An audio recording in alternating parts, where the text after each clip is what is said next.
Shakur Stevenson is being set up.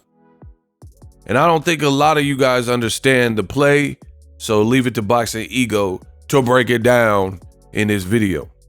Now, I know what some of you guys are thinking. Shakur is a great fighter. He got skills. He's an Olympian.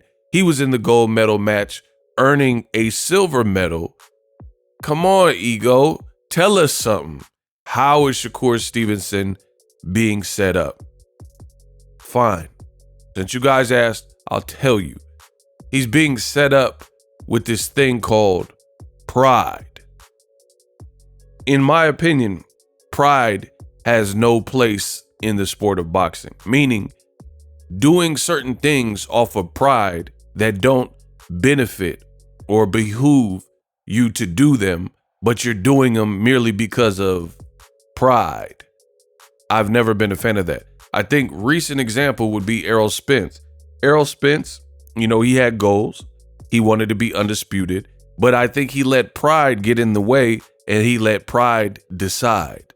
You never want to let pride decide, in my opinion.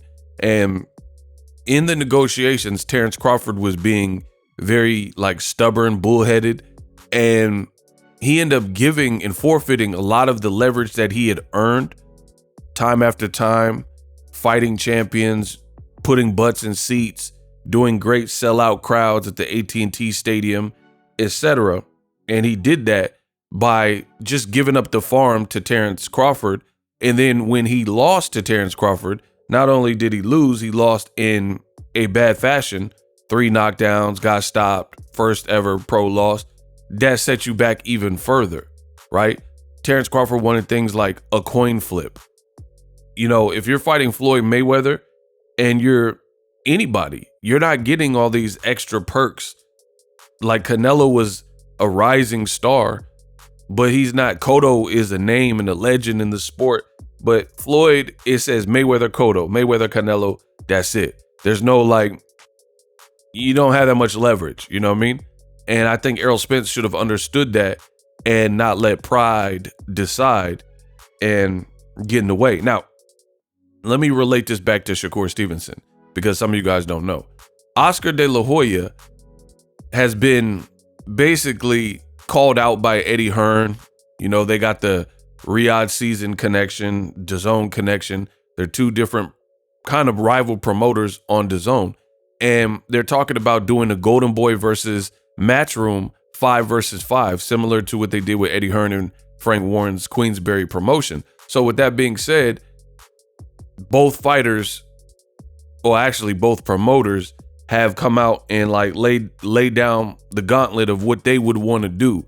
Eddie Hearn proposed some fights that he would make for his 5, and Oscar did a clap back Thursday, and he responded to this, and he elected the fights that he would want. But you guys heard the clip at the beginning. If you listen to what De La Hoya said, he said for one of the fights, if William Zepeda beats Tevin Farmer, his next assignment, then it looks like the Shakur Stevenson fight will be next. So he proposed William Zepeda, Shakur Stevenson for the 5 versus 5, but with the caveat of the Jaron Ennis versus Virgil Ortiz fight, and then Shakur versus William Zepeda. He wants to give his fighters the best fighting chance. So he says it needs to be in a small ring, in a tiny ring. So this is how Shakur Stevenson is being set up. Shakur, being somebody in this new generation that relies heavily on social media, he's already responded to that. And that's the other thing, that it couldn't be me. I'm from a different generation. I'm Sonny Liston. I'm Jack Dempsey. I'm cut from their cloth. It couldn't be me. That's all I'll say. But word to the wise, to the people who are younger than me, Gen Zers, y'all got to get out your emotions and stop responding to everything so quickly. Johnny on the spot.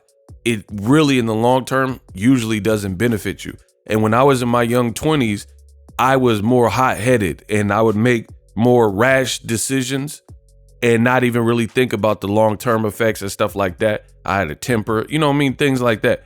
So with that being said, as I've grown older and matured, you learn to work on that. But the fortunate thing for me is social media wasn't really prevalent when I was in my 20s. Like, it wasn't the same as what it is today. It wasn't this big, beast where everybody has a podcast and that kind of thing. So the previous generation were able to kind of get away with certain things, and like, because we didn't even have like a social media to hurry up and vent and Dear Diary and turn to for real.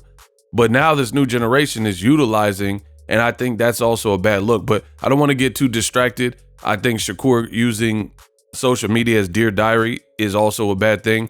And you could kind of put that really next to the whole pride comment. So Shakur, for whatever reason, he's seen this. He responded to De La Hoya, and he says, roads are closing in. The ring size does not matter to me either, at Oscar De La Hoya.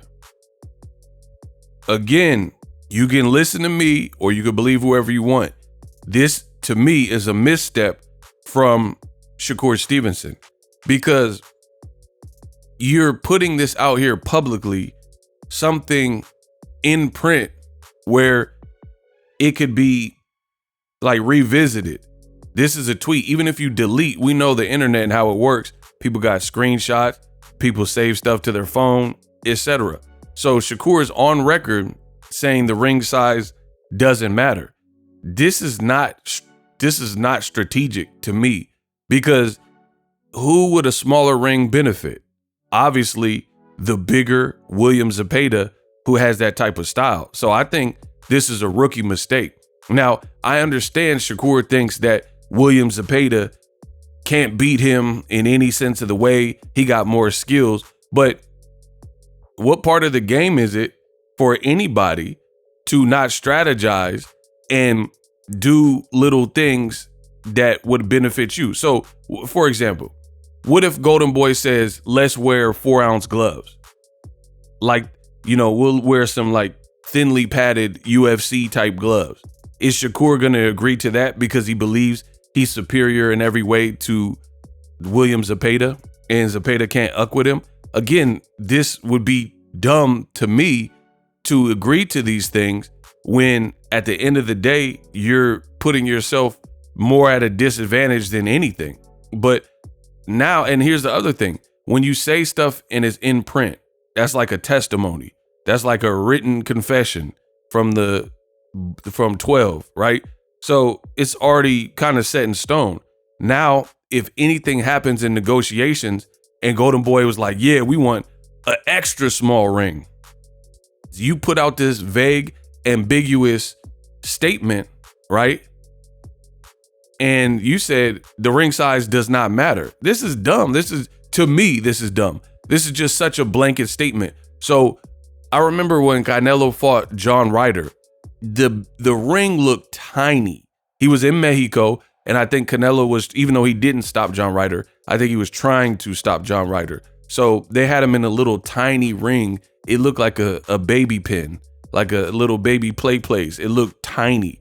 So don't say nothing if Golden Boy tries to put you in a 10x10 ring or something that's like unheard of to give them the advantage. And you got to just live with that. Now, there are some steps before that, because Tevin Farmer can't fight. Zepeda has to look good. We have to see how he does against someone who's pretty slick, American style, lacking power. We got to see how he looks there. But I just think Shakur is foolish to keep going to social media and make statements like this. This is not good on your behalf. And I think it's because of pride. Floyd Mayweather is the GOAT. And at the end of the day, Floyd Mayweather, he played the game how you're supposed to play it, in my opinion. Don't give your ops nothing. And that's exactly how I play this game. Because let's be real with ourselves. At the end of the day, when it's all said and done, nobody cares. There's winners and losers, and that's it. You could try to, it's like Devin Haney and Ryan Garcia. You gave in, you didn't play the game the right way. And I'm not talking about with the Osterine. I'm talking about other things. No rematch clause, no rehydration clause. And then when you get mollywopped by Ryan Garcia in his left hook and you get dropped, now you want to cry about weight. Now you want to say battery and this was so unfair. But you didn't do anything to kind of protect yourself from this. You knew Ryan missed weight by an egregious amount, and then you still pushed on with it. The same thing with Keyshawn. Even worse, Gustavo Lemos missed his weight by almost 7 pounds, and Keyshawn, again, pride, is like, I don't care. I'll fight him anyway. So these new fighters have no ability to strategize, to me. Too emotional, too Gen Z-ish, and they rely too heavily on social media, and they end up like putting their selves in harm's way, in my opinion. And I'm not saying be scary. I'm not saying cherry pick. I'm not saying that you should not be a warrior, but these are just stupid things. Like, you look at a general, you look at Vietnam. It's if you're trying to beat the ops and you're trying to win the war, then if you come from the back and you you ambush, that sounded crazy. Pause. No Diddy. But if you approach and, enter from the back or the side, pause, as opposed to the front, because the front's going to get your men killed, then that's what you do. If you need to hide in a Trojan horse and sneak the enemy, then that's what you do. You don't, I don't care, let's just bang on the front door, and then they putting hot tar, spilling, vats of hot tar on your men, and your whole squadron is getting decimated. You know what I mean? Everything's a strategy. Everything in life, like you fighting for a job, a position, all that stuff is strategy. So you got to play the game. Shakur, to me, is not playing the game smart. I don't care how much he thinks he's better, because at the end of the day, if Golden Boy offers you some kind of crazy contract with some super small ring, now you're on wax saying you don't care about ring size, and that's a mistake to me.